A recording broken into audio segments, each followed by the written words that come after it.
Peristiwa lain ini terkait dengan hasil autopsi terhadap jenazah pengacara yang menjadi korban penembakan di Bone, Sulawesi Selatan. Polisi bilang korban mengalami luka tembak di bagian wajah dan ditemukan proyektil berkaliber 8 mm. Setelah dilakukan uji laboratorium forensik, proyektil tersebut berasal dari senapan angin. Polda Sulawesi Selatan melakukan pengejaran terhadap pelaku, sekaligus memeriksa 11 saksi dari keluarga maupun istri korban yang berada di tempat kejadian.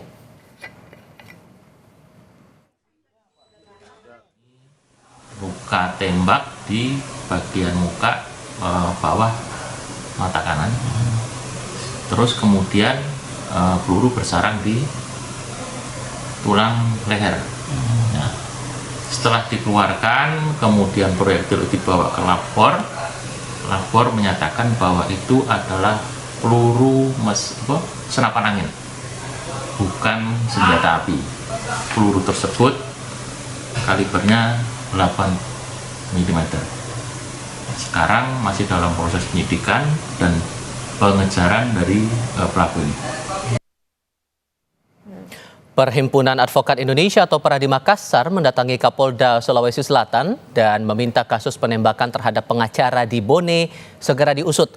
Teman seprofesi korban mendesak polisi segera mengungkap identitas pelaku penembakan terhadap Rudi S. Gani. Mereka menduga kasus ini direncanakan dan pelaku merupakan profesional dalam penggunaan senjata. Sebelumnya, teman seprofesi korban mengungkap adanya beberapa kasus yang ditangani korban di Bone. Terakhir, korban sempat berkunjung ke Mapolres Bone pada akhir tahun lalu, 31 Desember 2024, sebelum insiden penembakan di malam harinya hingga membuat korban tewas.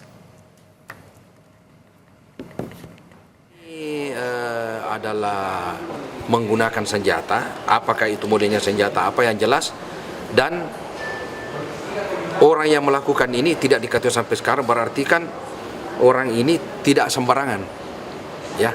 Orang ini mengerti alat yang digunakan dan ini barang jelas direncanakan karena waktu yang digunakan juga untuk melakukan kejahatan ini adalah bukan waktu sembarang. Sehingga tadi Pak Kapolda mengatakan ya ini perencanaan. Berarti kan pasal 340 KUHP. Di lain pihak, Kapolda Sulawesi Selatan berjanji akan mengusut tuntas kasus penembakan di Bone yang menewaskan seorang pengacara. Kapolda Sulawesi Selatan Irjen Yudiawan menyebut telah menerjunkan tim untuk mengejar pelaku.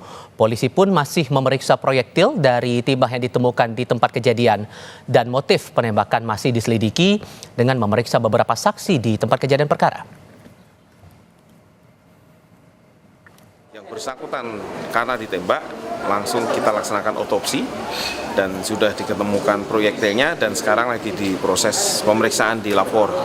Dan kami dari Polda langsung turunkan tim untuk melaksanakan membackup Polres Bone untuk melakukan penyidikan lebih lanjut. Kita cari motif daripada penembakan di sekitar lokasi, terus kemudian nih berikan percayaan kepada kami untuk melaksanakan proses penyidikan. Ya.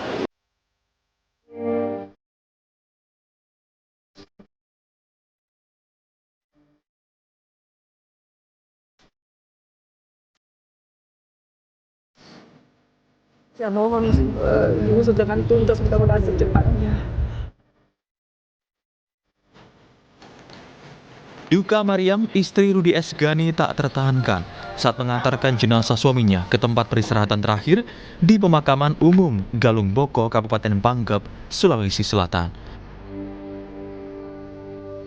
Mariam masih tak mengira suaminya menjadi korban penembakan di malam pergantian tahun baru.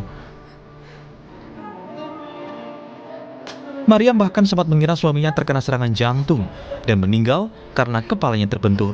Mariam hanya melihat luka lebam di wajah suaminya saat tengah menyantap makanan. Mariam juga tidak mendengar suara letusan senjata tajam, yang terdengar hanya suara petasan. Saya karena basah semua di sini, saya pikir terbentur kepalanya. Ternyata dari telinga hidung tidak ada, dari mulut semua saya sudah lap semua muka ini tadi ada memar di sini, di sebelah kanan. Berarti kecil tempatnya? Kecil sekali, memar. Saya pikir itu benturan sendok atau tangannya waktu dia almarhum itu orang tidak pernah dia bermasalah. Waktu itu kita berpikir bukan tembakan, kita pikirannya petasan. Ya, petasan. Tahun baru tuh? Iya, petasan. Maria menilai Rudi tidak pernah punya masalah dengan pihak lain, meski profesinya sebagai pengacara. Maria mengaku tidak mengira ada pihak yang tega sampai merenggut nyawa sang suami. Kini satu-satunya harapan adalah kekuatan hukum untuk ditegakkan.